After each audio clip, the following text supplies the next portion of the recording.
नमस्कार बंधुरा सकलके आमार এই কান্তাস কিচেন রান্নাঘরে স্বাগতম। তো আজ তোমাদের সাথে শেয়ার করতে চলেছি চিকেন কষা আর কিমা পরোটা। তো বন্ধুরা প্রথমে আমরা চিকেন কষাটা তৈরি করে নেব। সেজন্য যে উপকরণগুলির প্রয়োজন কাঁচা লঙ্কা, টমেটো, পেঁয়াজ কুচি এবং আদা রসুন বাটা। তো প্রথমে আমরা কড়াইয়ে তেল দিয়ে নিয়েছি। তেলটা গরম হয়ে যাওয়ার পর দিয়ে দিয়েছিলাম চিনি, তেজপাতা, শুকনো লঙ্কা, গোটা জিরে এবং গোটা গরম মশলা।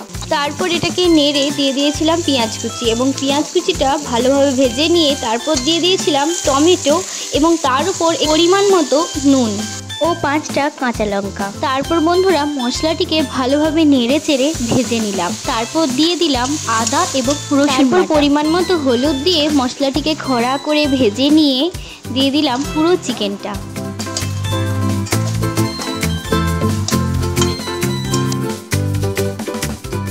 তো এইভাবে ভালোভাবে চিকেনটাকে নেড়ে চেড়ে আমি কষে নিচ্ছি।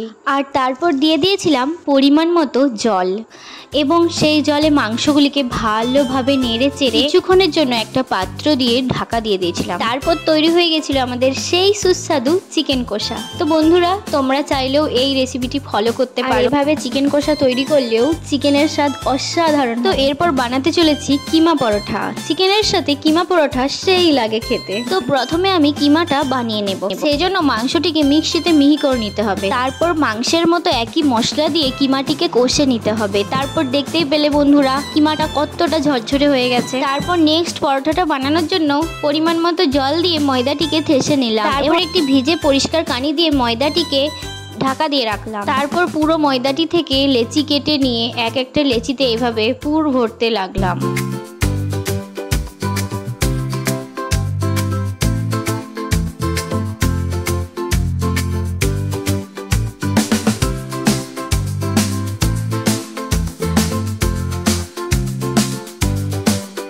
তারপর সব লেচিগুলোতে পুর ভরে এইভাবে লেচিগুলোকে বেলতে লাগলাম। তো এইভাবে সব লেচিগুলো বেলে নিলাম।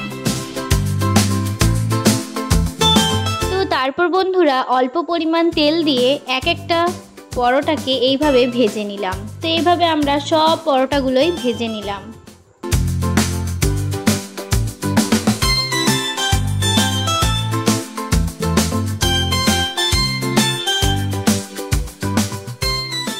বন্ধুরা এখন আমাদের কিমা পরোটা রেডি। দেখতেও যেমন চমৎকার, খেতেও সেরকম খাসা চমৎকার অসাধারণ। বন্ধুরা তোমরা চাইলে এই রেসিপিটা ফলো করতে পারো। সেই জন্য অবশ্যই চ্যানেলটাকে লাইক, কমেন্ট অ্যান্ড সাবস্ক্রাইব করতে একদম ভুলবে না। এখন আমরা খাবারটা সম্বন্ধে একটু রিভিউ নেব।